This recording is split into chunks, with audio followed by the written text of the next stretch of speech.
Green, blue, and gray, that's what we rock. On top, right with us. Glad to hear y'all dropped in. On top, slide with us. Walk and take it locked in, and let's go. Hey guys, it's Dave DeRocher, and somewhere in the back there is Walter Thurman III, Legion of Boom Super Bowl champ. What's up, Walt? How you doing, man? I'm doing.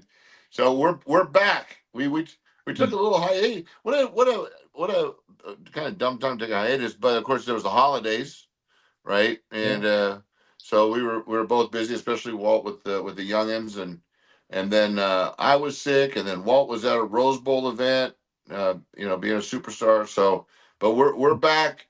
How's everything going? Everything's going good. I mean, the Hawks are rolling.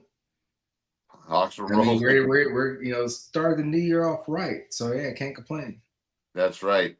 Hey, and last week, quick shout out to Bruno's in Huntington Beach and Daryl, that the owner there. That we went in there, pitched an idea of, hey, we want to do a watch party, and he said, okay, well, how many people you think you can get here? And I said, I don't know. We've been averaging 40 or 50. How many would you say was there last week? We were at capacity, right? So it had to be close to 200. Yeah, it was easily well over 100 people over there, repping that navy lime green there. So it was a good time. It was a good time for sure.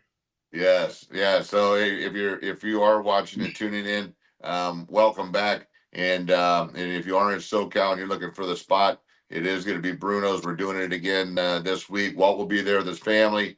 Tyrone Rogers has said he might like to make an appearance. We'll see if we can maybe get a couple of their Seahawks there. And there's no room for Rams fans. Just letting you know. But get there early if you're gonna come down and hang out with us. So, Walt, we usually have a guest on, but this time of year is kind of tough. So we're just gonna go into it. I think maybe typically we have our 12 weight, but Justin has been around a minute. Maybe we'll bring him in and we'll break down last week's game and talk about what it's going to take to beat the Rams. So, Pete, if you can bring Justin in, we'll just dive into it. What's up, brother? Hey, what's going on, guys? How you doing? Go Hawks, man. This is incredible. It's been 12 years since the tip, and it's pretty serendipitous that today is exactly 12 years since the tip happened, and then we just beat the Niners in our house. So I think it's time to go win another one. Yeah. Well, and Justin's joining us from work, so he's taking a break. Number one sales cat over at Toyota up there. Wait, what city are you in, Justin? Toyota of Tacoma, so Larson Automotive Group. Been here for 10 years. I've been a blessing. Yeah. So if you're looking for a Toyota, go see our man up there, because you're gonna get well taken care of. Number one, month after month. And of course, if you're a 12, you get an automatic 12% discount.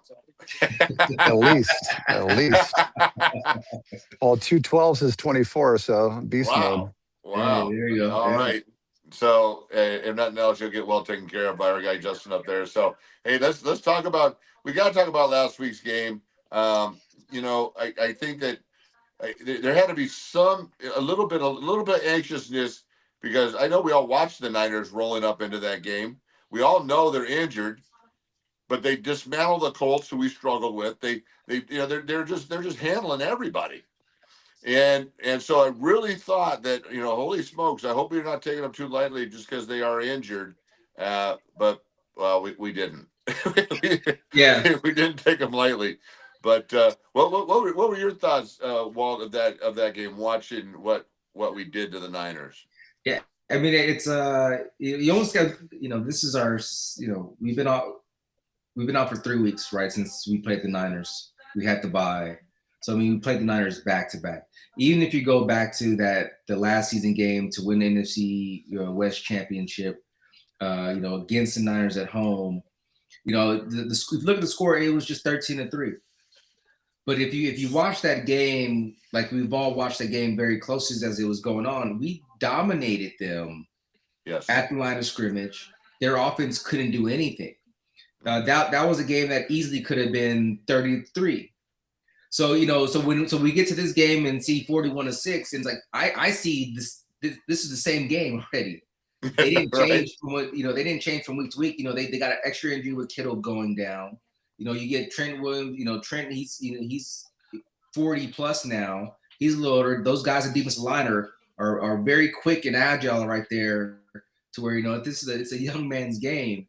And for me, it was we were supposed to do that to a team that is playing with backups and third string personnel within that situation, especially if we're looking to be a Super Bowl contending team, as this defense has been playing at such a high level of being Super Bowl caliber, and the offense is getting into a groove, especially running the ball. I think the biggest thing that hurt us is losing Charbonnet. Yeah. Especially when we get down into the red zone. That's going to be an interesting dynamic going into this next week game, because the Rams do have a very solid defense. Their defense has had our number the past 2 games.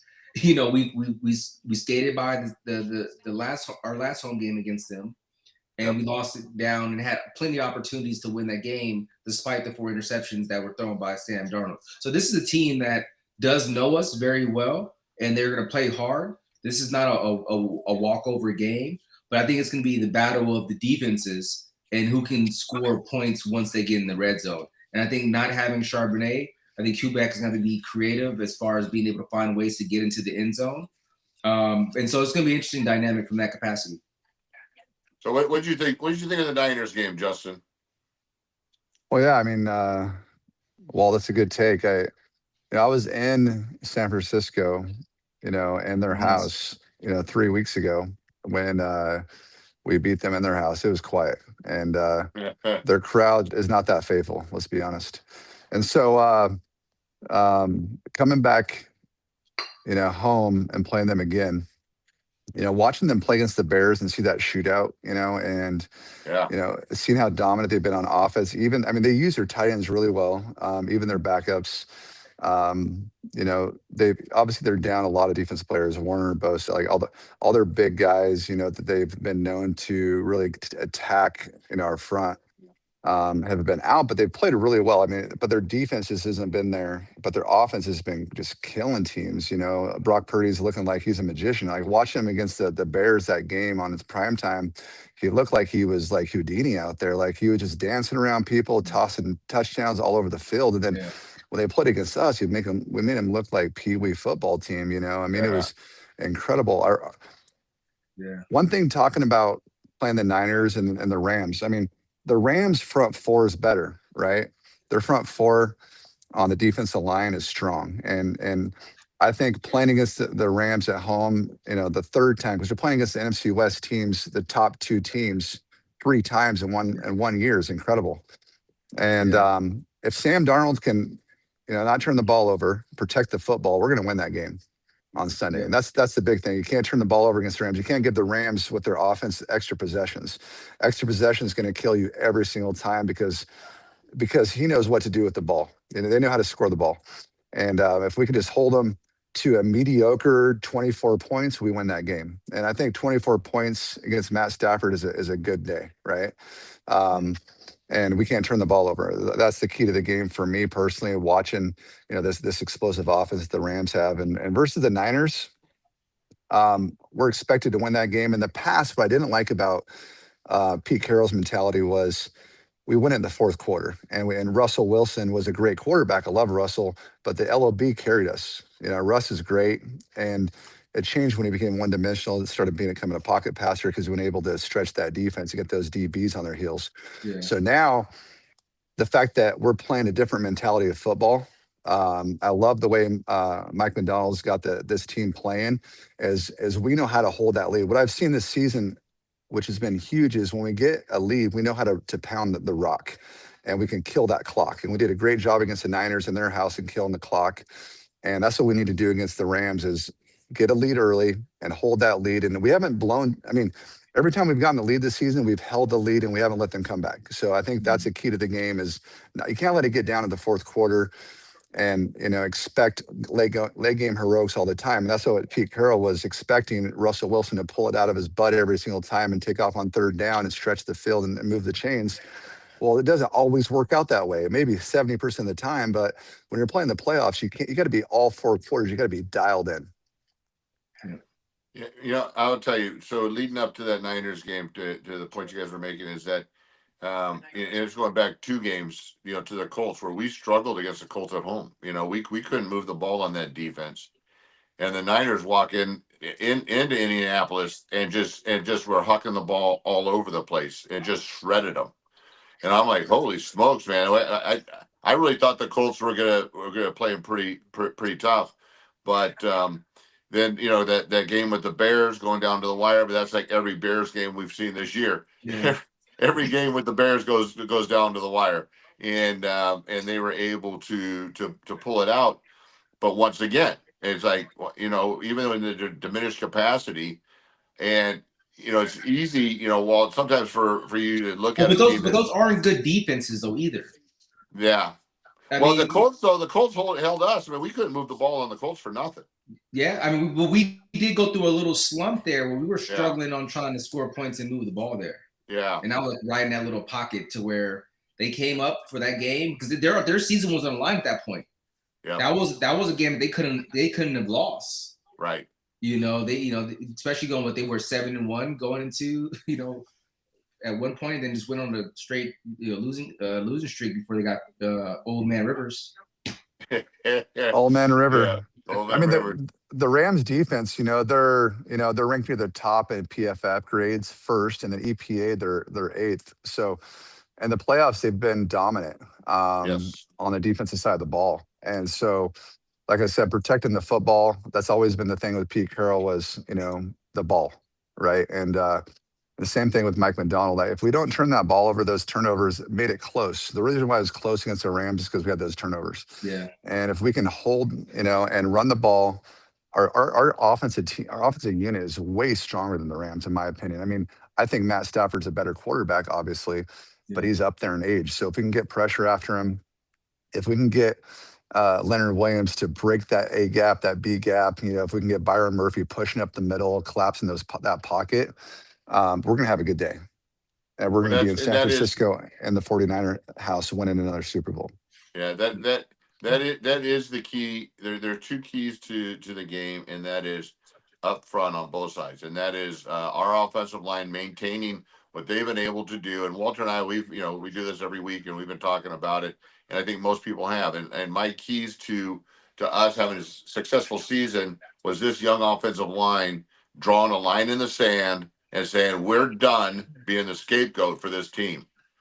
We're going to come together and we're going to make it happen. And doggone it, if those young guys have not become, a really good offensive line. They still make errors. I still see some things, but they're young.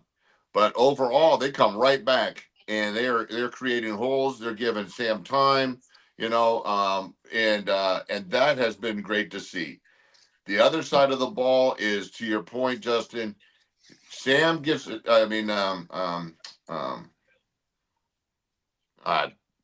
Stafford gets in trouble when he has to move. If you let him just sit there, Yeah, and we've done this. Apart. Here's the problem with us.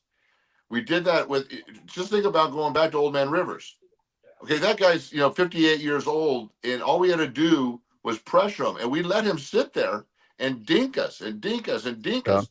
And if we sit back, I don't like that. Stafford's done it to us at home, and you cannot let that cat just sit there because he will shoot your eyes out. And we saw it with the Bears. They made him move, and every time he moved, he was off. You got to get him off his spot. Absolutely, and I think the D coordinator has seen enough of our backfield and everything else to know, hey, look, we're solid back there. We can let the cats move up front and do some stuff and create that pressure. And if we don't, it's gonna be a long game. I'm curious what you guys think about. So obviously playing a team 3 times, they know us well. We know them well.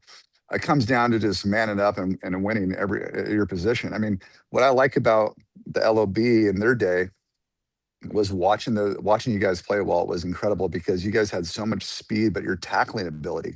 I mean, there wasn't people breaking tackles. I mean, when Nick Maury gets somebody wrapped up, they're going down.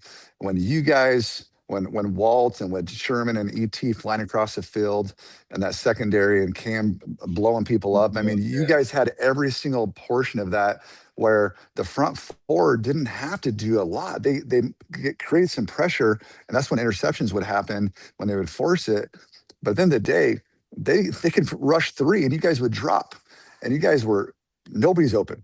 And that's a little bit different. But the speed is there for this team and tackling capability for this defense and getting that pressure. I think it's more of a complete unit, this team. What do you think in comparison to the LOB versus this defense? I mean, it's a different type of strengths, obviously. Yeah. Our secondary is great. I mean, we have a lot of good nickel players Spoon is incredible. You have, I feel like Reek is so quick, but he lost a little bit, but now he's coming back. He's kind of becoming more of a one unit with the team now. He was kind of an individual. Now he's coming back into kind of a nucleus. Yeah. What do you think about the differences of those two teams and how they relate to this? I mean, 12 years ago, we played against the Denver Broncos and won it. Right now, 12 years later, the Denver Broncos without their quarterback. Now it's going to be more towards the Patriots more than likely. But what do you think about which was also would be a Super Bowl rematch there too? Yes, in that capacity. So yes, I mean, it's there are a lot of similarities. I mean, obviously we ran a 4-3. They're running more of a 3-4 from a scheme standpoint. But the thing that's the common aspect is they're getting pressure with their 3 to 4 linemen. And that's what made us special, because we didn't have to bring the blitzes to be able to get pressure, because we had the Cliffs and the Mikes and the Me Bangs and the Red Bryants that were able to get pressure. Even Bruce Irvins, guys coming in third down situation, being able to get pressure and only having to rush 4. And so when you have that ability to where you can, still play man coverage, rush 4, don't have to bring pressure. Now you have 2 extra guys that are there roaming the middle of the field, short middle of the field. It allows you to be a little bit more creative. You can still play tighter coverage. You don't have to just sit back and zone a lot of times within that. And they do that very well, being able to get pressured. I mean, Leonard Williams is just having a monster of a season right now. Murphy is having a great season, especially in that run game and interior. I mean, guys are making plays, and it's great to see them from like the beginning of the season, right? Because this is a team that we're only going to win 8 games. Barely. Yeah, we weren't healthy at the beginning of the season. We were missing guys. So we had a lot of guys that got healthy, came back in. I think just the additional years of experience, because a lot of guys in secondary are pretty young still. Spoon's coming into the second year. Reek is in his third year, right? So I mean, guys have played a lot of football, but now you're getting to a different level of trusting the process, trusting your ability to, study plays. That knowledge comes in. I think that's starting to click for a lot of the guys, and we're just seeing it by the play. They're bought in. You play fast because you know what's going on. You can see different sparks here and there. You see different sparks here and there because guys are naturally going to be fast and quick. They're not questioning it. There's a different level to the game when you just know what's going on from a schematic standpoint. Like, I know what my job is. I know what this guy is doing. That's covered. Now I can take that knowledge and let's see what the offense is doing now. So there's different levels of intellect in the game that just allows players to play fast. I mean, look at Bobby. I mean, Bobby Wagner still doing it with the Commanders. And, he's lost a step, but he's still putting himself in position because of the knowledge of the game. And like, that's the thing that has always been kind of said through the course of being a young guy and coming through it. Your quickness and your quickness to be there, your long speed is going to go, but your knowledge of the game and putting yourself in position is going to allow you to be able to make those plays and play fast and play free. And I think that's what we're seeing right now, where these guys are playing very fast because they're comfortable with what's going on. And to your point, playing a team 3 times, you've seen some of the stuff that they like to do. Obviously, their playbooks are thick, so they're going to add new plays as the season goes on. But we didn't play. We played the Rams not too long ago, so they're going to still do some of the stuff that they've seen in that last game. And obviously, they've added some new stuff. So I mean, and that goes for both ways, right? And so, it's going to be a defensive battle. I think it's going to be whoever wins the turnover battle is going to win the game. And hopefully we get more sacks. We get more hands on the ball, whether the forced fumble or interception. And I think special teams is going to be the X factor. I mean, just like last week. I mean, she comes in and huge off out, and that sets the whole tone for the game. That's where the Rams have been struggling all season. Oh, they fired the first team coordinator after our game. He got fired. So I mean, and they almost gave up a big one last week too. So the opportunity to make plays on special teams are going to be there. We just got to capitalize again. What did you think And I'll tell about you, that cool thing that, sorry to interrupt you there. I sit front row on the 35-yard line behind the offensive line bench. That's my seats, right? Yep. And I watch the offensive line and that the quarterback's bench is right next to it. Then you have the DBs and you have the defensive line on the right-hand side, right towards the other side. Yep. And what I saw when Big Cat came over and sat next to Gray Zabel on the offensive line bench during the game, and Gray gave him that inside knowledge of slipping that B gap. And that's that last sack of the game on 4th down that ended the game against Brock Purdy, right? And the Niners was that's not something I've never seen. And I don't know, Walt, if you've seen that, and Dave, if you've seen that, where an offensive lineman will go talk to a defensive lineman. That's to me, I've never thought of that as something during the game. Hey, I see something that this is going to help you moving forward. And I mean, in this game, as we're speaking right now, that's going to help us win this game is, hey, I see the offensive line. You can beat him right here. Yeah. Yeah, well, I think Walter has shared, the key to their success was communication, and I think Yeah. But you're right. It typically stays defense to the defensive side, offense to the offensive side, but to have that crossover is a whole new dynamic, and I think that one thing that the Rams have struggled with a little bit is their offensive line. I think they've had some injuries, and and I'm not sure exactly where they're at as far as the continuity. But we certainly can expose that one of the key players that I thought coming into the season for us was Uchenna Nwosu staying healthy. And he's one of those guys that missed the first few games, to your point. But man, I'll tell you what, it's fun for me to watch him 2 weeks ago get the sack he needed to make his $1 million bonus. And he is just a constant disruptor in the backfield, run or pass. And then and the name's going to elude me. Number 0, that we brought in, revitalized DeMarcus Lawrence from the Cowboys. Yeah, I mean, revitalized. Fresh feet, fresh field, fresh team, and man, he has taken it, and he's become the guy that we watched. Whatever it was 6 years ago. I mean, he's been phenomenal, and we all see the stats on that. To answer your question with the offensive lineman, defensive lineman comment, it's like that's how you know how close knit a team is when you have players, because guys watch film both ways, right? I mean, they could have watched the Rams game, on defense, or the Niners game on defense, and watching, how the offensive line is kind of setting up, because you're seeing both sides of the tape when you're watching this film. And so you could say, so you can look at it from a standpoint of, I've noticed something, and go, I know, me and Doug would have conversations. If I see something from a different DB from, watching film, and vice versa, if he's seen something that what someone's doing in routes. I mean, it can happen. I mean, I can't speak for, every team or circumstance within that, but I think it's just a relationship that you have with the different guys, and like really being dedicated to that team aspect, to where like, I got knowledge, let me share it. And that's one thing that was, great about that, that LOB defense and that team there, was just that communication. I think we have that pride and that emphasis of, especially through the coaching staff, that, hey, if you have information, share it. Don't keep it for yourself, share it. Right? The down distance or the formation or whatever, some little tendency, because everyone's, study ability is going to be different.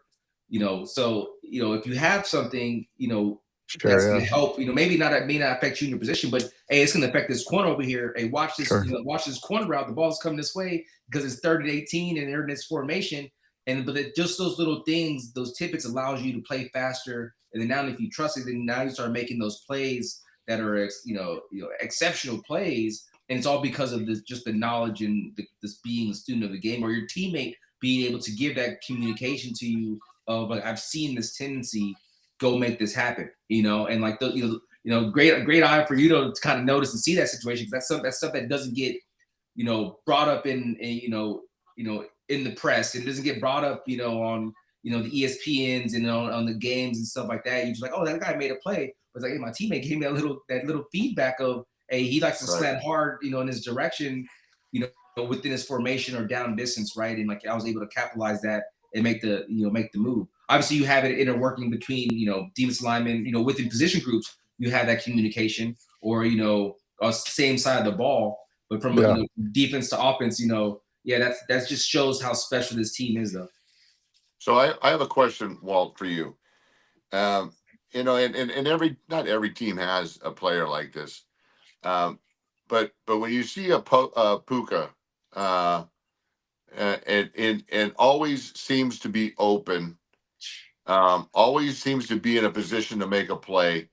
We have Njigba, in that, but as a DB and as the defensive back room, when you're watching, what can be done to take that weapon away? Because Travis Kelce is another one that when it comes down to it, that cat is always open. It's always open. It's always open. It blows my mind to where this is especially when Tyreek Hill was gone, right? They didn't really have much receivers, and it's like, of all the people, you're not gonna let Kelce beat you.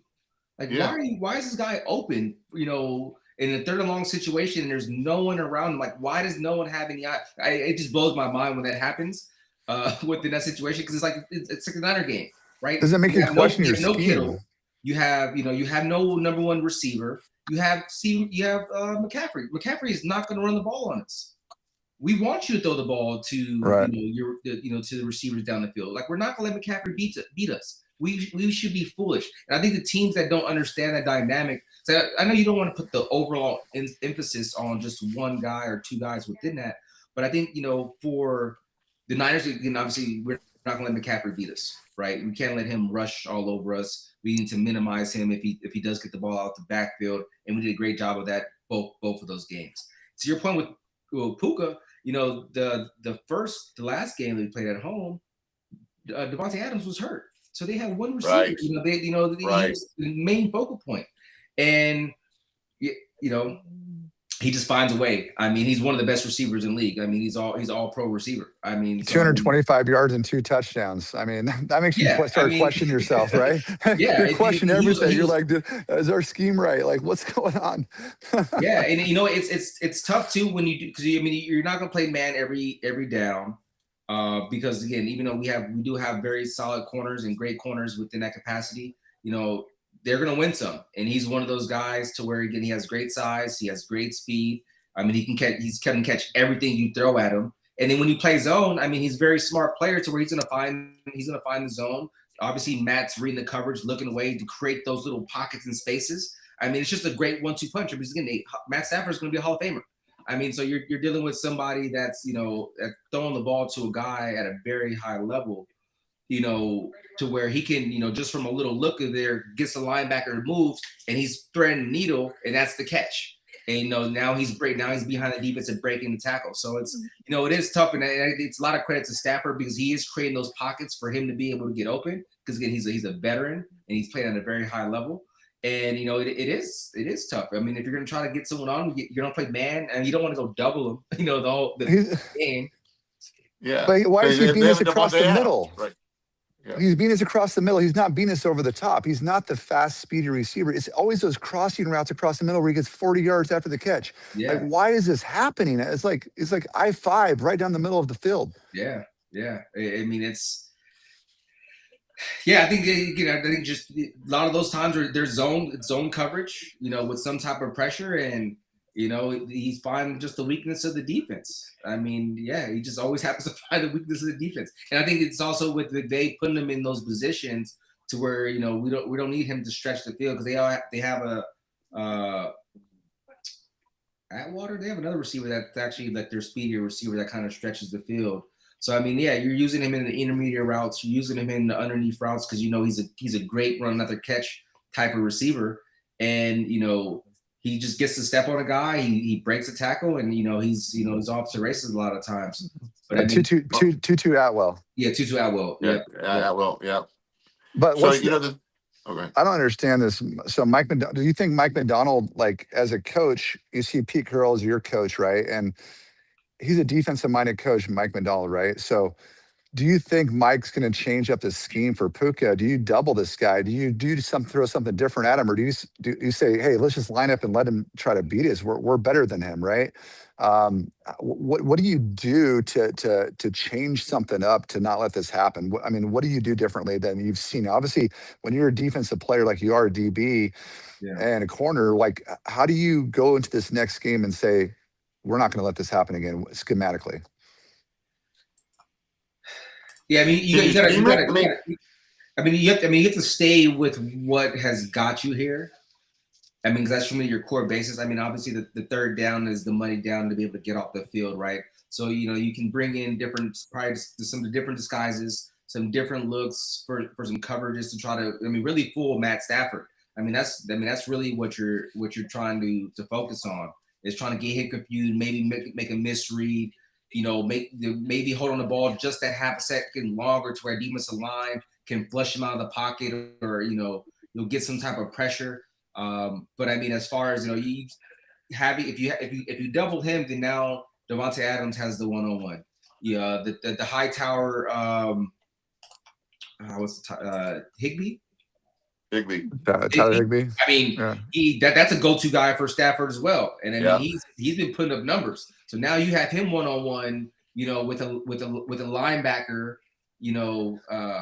within that, because you're doubling, Nakul, for example, with one of the safeties there, right? So now Parkinson as well. Yeah, Parkinson also.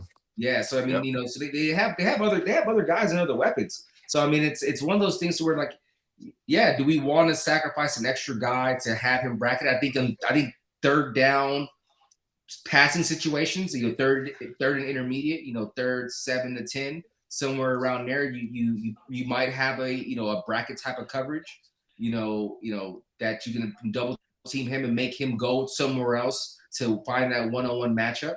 But I think it'd be more of a third down type of situation than through the course of the game, right? Because I mean, you're trying to get off the field, so I think the down and distance will dictate that aspect of them, throwing some wrinkles in there to try not to let Puka beat them on third down and move the ball so we can get off the field. First, second down, guys just got to blow up, because those are high run downs depending on how the flow of the game is going to go. So yeah.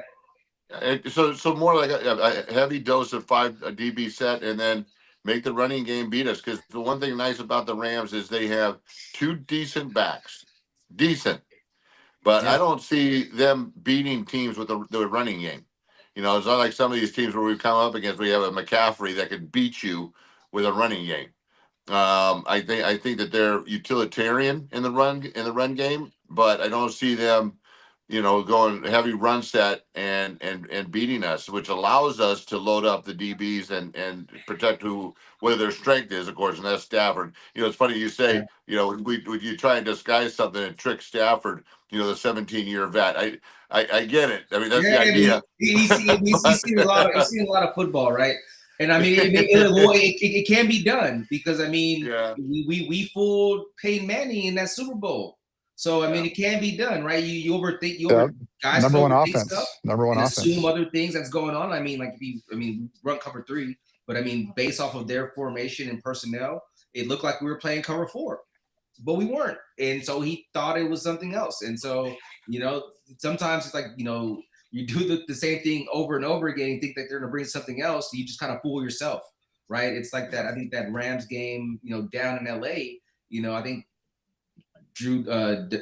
Sam felt more pressure than there actually was, and threw 4 interceptions. Just happy feet, and pressure wasn't, some pressure was there, but some pressure wasn't even there when he was, getting rattled in there. So, I mean, it's, who knows what a guy's thinking in the back of the pocket there, when it's coming down to it, and what he's seeing, and, hoping to see something specific. I mean, for going back to your rushing, I mean, we gave up 70 yards last time. That first game, we gave up 91 yards to one running back. I mean, so we probably gave up over 100 yards rushing on both of those days. So, I mean, they're going to try to come back, run the ball. I mean, we are in January's playoff football. So, I mean, both teams are going to look to establish the run, in some capacity. And it's going to come down to, who's going to be more effective, to where it's going to open up the play action. And I think the Rams do a good job. McVay does a very good job of having the run going, calling the play action. I mean, he's a very good play caller. And I mean, he has a lot of plays, you know, in the repertoire back there, and he's a quarterback that knows the playbook. And so, you know, when you have a playbook that's, you know, expands like that, you know, it's tough to try to cover everything, you know, and that's where you're just being sound and being disciplined. And, you know, it's finding those moments to where it's like, okay, this is a down and distance. And, you know, they're in this formation. I know this play is coming because I've seen it. You know, those are, you know, those plays may come far and few in between, but those are the plays where guys are going to have to capitalize when they do come around, especially when you're going against a team, an offensive coordinator that calls, you know, a multitude of different plays, a multitude of different formations and motions and changing the looks and stuff like that, to where, you know, unless your brain got to be a computer out there. So, hey, Justin, I have a question for you, Justin. You're a hometown guy. You've been to the games. Last year, for the first time ever that I've ever seen, there was like other teams' jerseys in the stands. I mean, some of the games last season were almost like watching SoFi. I'm like going, you know, what the heck? You have to get away? Are you good? Yeah, I had a question about a customer real quick, so I'm good. Oh, all right. So speaking of the fans and the opposing fans. Yeah, the dynamic. But this year, it looks like it's back to the 12s being 12s and disrupting the game. So you being in the stands, are we seeing that more this year? Well, because you know, that first Niners game at home, I mean, it was a lot of red, and you see a lot of letters going out to these season ticket holders that say, hey, you sell your seats, you know, we're going to revoke your season tickets. You know, let's go to the next guy in line that's not going to sell them, right? So there's a big emphasis on that right now. A lot of people are getting letters. One of my good buddies has filled seats. He's scared to sell his tickets on StubHub now or Ticketmaster because they're worth 17 grand. He's going to be out of town. So he's going to take a big loss selling to some fans off Facebook, right? So to make sure they go to a 12. So the Seahawks have really done a good job of making sure the fans are not selling to opposing fans, you know. And if you go onto a public site and sell them, you're going to make a lot of money on these playoff games, but you're going to piss the Seahawks off and you're going to piss me off because I'm trying to yell and get loud on when the other team's on offense and you see a sea of yellow or a sea of red across the way and you're like, what the heck is going on? You hear them cheering when there's a touchdown, when something good happened for their team, and you hear a big loud cheer and you're like, what, did something good happen for us? Oh, that's the other team. When you hear stuff like that, it starts messing with your head, and it's not good. And for me, I have this sign that says louder 12s. I'm in the front row. I'm turning around to the people sitting down and I make eye contact with them. I'm saying, get your butt up and get loud. And I'm no joke. And I said, if you want to sit home, go watch it at home. You know, you can sit at your job, but this is time. I mean, you spend a lot of money to be here. And I say that when it's quiet. When it gets quiet, I talk to the whole section, 136, and they know. And I piss a lot of people off. But at the end of the day, you know, they know it's time to get up. It's time to get up. It's time to get loud. You know, unless you're disabled, you're standing up, and you're going to get loud if you're disabled. You have the hands like this. I know you're doing it. So it's a big deal. The Seahawks have scared a lot of people, and it's good. Yeah, I'll tell you, hey, our watch party, man. It's people I know here from down the street, and you know, we're a couple hundred people in a you know, just a bar in Huntington Beach. But they have a great time, and they are serious 12s. So how far back do you go, Justin? How far back have you? How long have you been avid Seahawk fan? So I've been I've been going to games since you know, CenturyLink. I went to a few Kingdom games, but the last, I would say, you know, I've always been a fan. Obviously, I live in Seattle. You know, I started a Facebook group called The Place for Only 12s hang back when the Seahawks, when I was living in the San Francisco area. I was in the wine industry for 4 years down there. I went down there for a job, had a job offer. And so I was trying to reconnect with 12s back here in Seattle. So I started a Facebook group that blew up to like 30,000 members called The Place for Only 12s hang. And I ended up going to the Super Bowl and when we were playing against Denver and Newark. I was sitting with the Sherman family. You know, I was at the after party with Walter Thurman, and Sherman was on crutches in the corner. And, you know, had the buffet line, and Macklemore was performing, and Paul Allen was up on the guitar in the other room. And Get out. you know, like Oh, it was an incredible party, you know. So I've been to the only Super Bowl we've won, and I went to the after party. That was really Yeah. cool. And it started snowing at like 2 in the morning. We came out, we were still partying until 2 in the morning, and we went outside, and there's snow all over the ground. We're like, what the heck? We were supposed to have snow all weekend, and it was the coolest thing to see Paul Allen up on stage at the after party with Macklemore and performing. And, you know, I was sitting there with Richard Sherman's family, and I heard like Macklemore music playing over and over. And I was like, what the heck? Why doesn't he keep playing Macklemore? I mean, I know we won, he's a local guy. But then I got up and started walking around. I went outside where the food was. And Russell Wilson was like untouchable. You don't go talk to Russell because he's in the corner. He has like 5 people in front of him, right?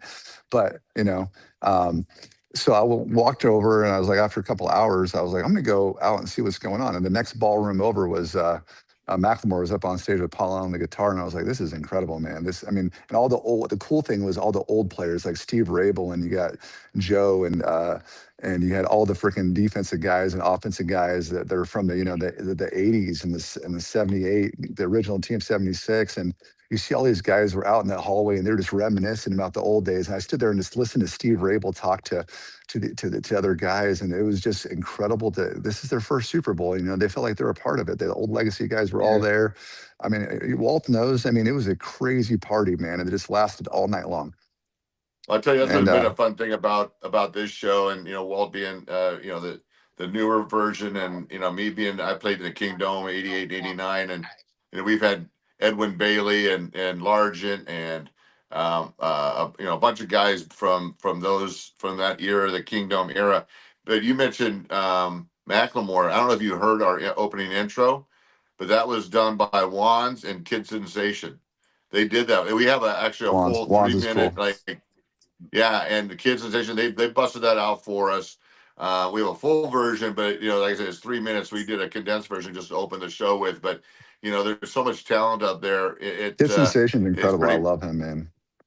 yeah, they're just good dudes, right? We've had them They're both good on the show people. as well. Yeah. So and They're thanks, throwback and to shout Griffey, out you to know. Nams. Hey, shout out to Dems, Nams, who reached out to you and got you on with us, which we appreciate, Nams, and she's the one that hooked that up for us, our opening he's great. intro. And hey, let's we're getting long in the tooth here. Let's talk about the Beast Bus, bro. Let's go real quick on that one. So we got a big pregame party we put on. You know, we used to put it on. It's been 4 years since we've been out. We did it for 9 years. We have this double-decker Seahawks bus, and so we had this party for a pregame party for the Seahawks games, and we raised money for charity. So Mission Outdoors is a nonprofit. There's 22 veteran suicides a day. So to reduce that number, what we do is we take veterans and get them reconnected with the outdoors. So I've been a board member for 5 years for that board for Mission Outdoors. So we take them out fishing, hunting, rock climbing, surfing, skiing. Because when veterans or first responders, they start to isolate, they turn to drugs, alcohol, and a lot of times suicide. Nobody commits suicide in a crowd of people. They do it when they're by themselves and they isolate. So we try our best to get them reconnected with the outdoors because we believe that hope grows outdoors, and when you connect them with other people, they feel strength. And so that's our goal, is to get these veterans reconnected. So this Beast Bus tailgate party raises money. We raised $30,000 for Mission Outdoors last week for the Saturday game, playoff game. Wow. To get these veterans back reconnected. And a lot of people coming to these tailgate parties and having a good time. We have a lot of former Seahawks. Joe Tafoya comes out there. Norm Johnson's come out there. Lofa Tatupu. You know, Sidney Rice, Babineau. We have Walt. I don't know if Walt's been out there on the Beast Bus yet. Maybe a long time ago. But it's pretty incredible, man. It's got the Ring of Honor. It's got Kingdome seating inside. It's got double-decker sound equipment, TVs all over it. I mean, this thing's incredible. You guys can look up Beast Bus on Facebook, and you'll see all the pictures. We had about 580 people there at the tailgate on Saturday. We're putting another one together for this Sunday. We got some bands playing and raising some more money for veterans. So come on out. If you're in town, if you're at the game, let's go. I mean, come see us and let's raise some money. But you'll we'll have definitely some be a good phone drinks. call.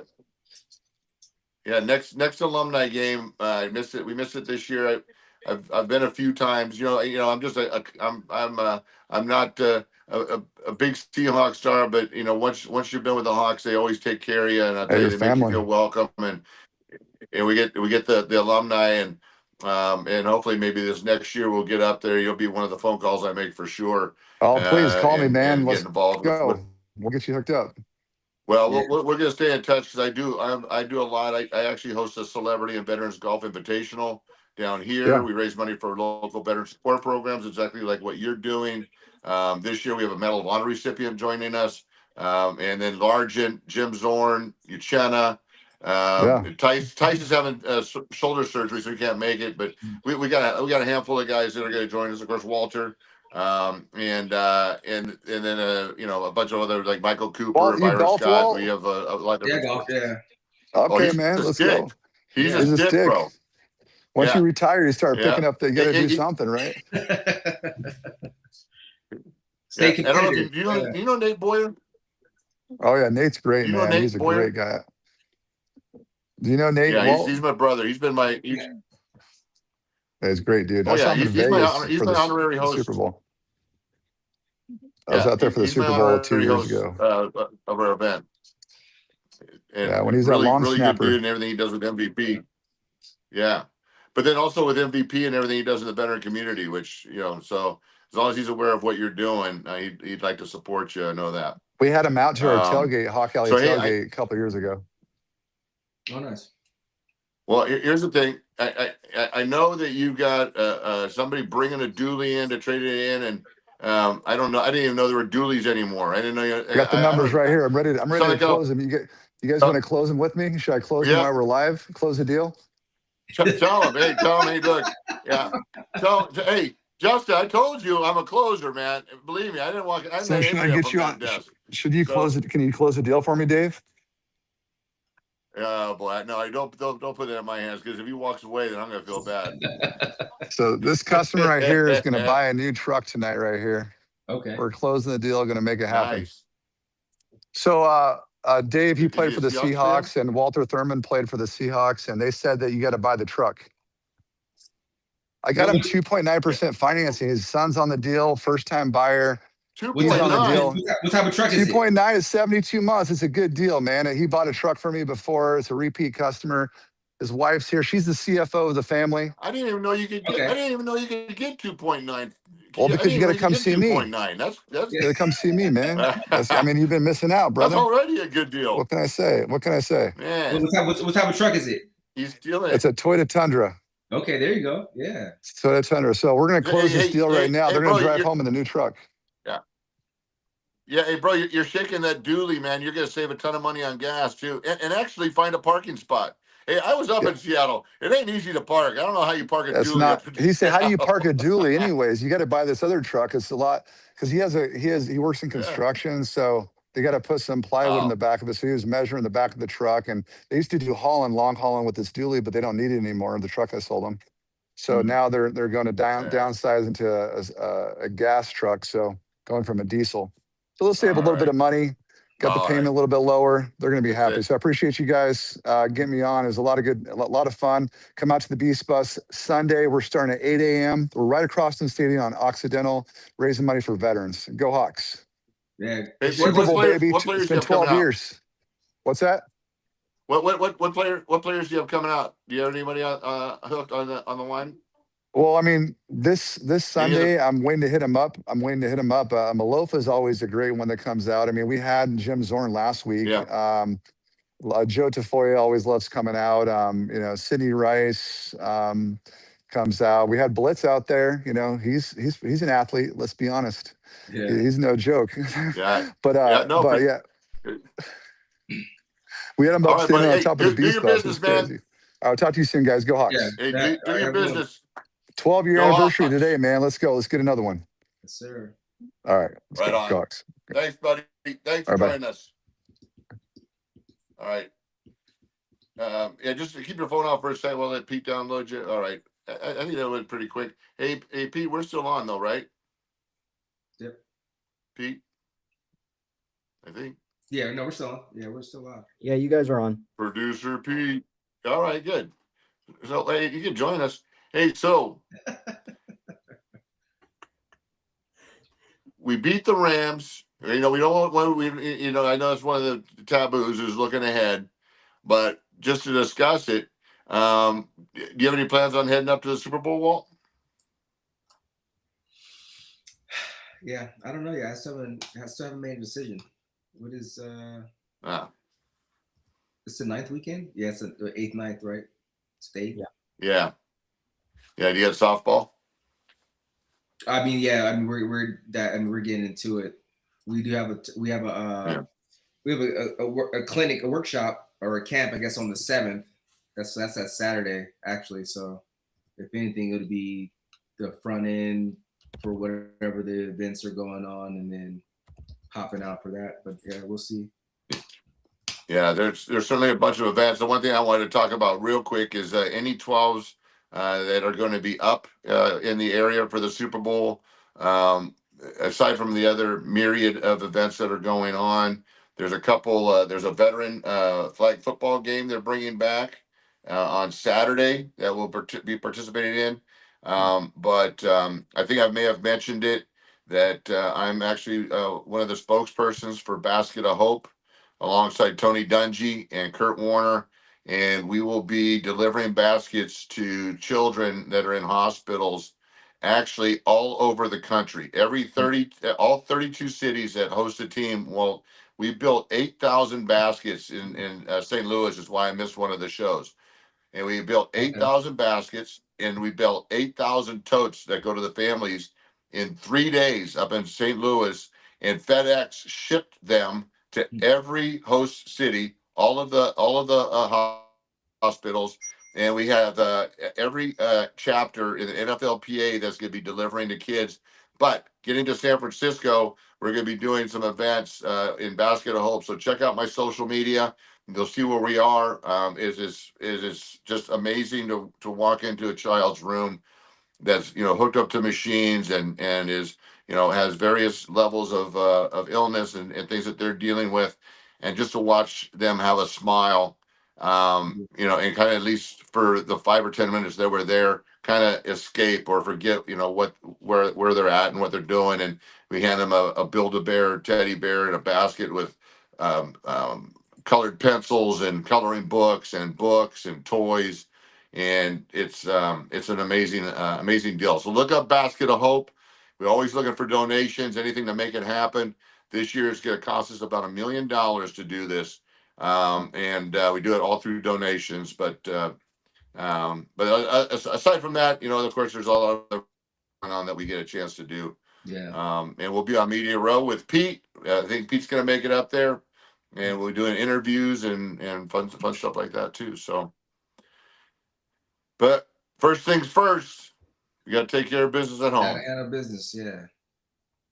All right. Track All right. game. Well, it's always good seeing you, buddy. We'll see you. We'll see you Sunday at the watch party when we cheer on our Hawks. And we'll see you guys all next week. Go Hawks.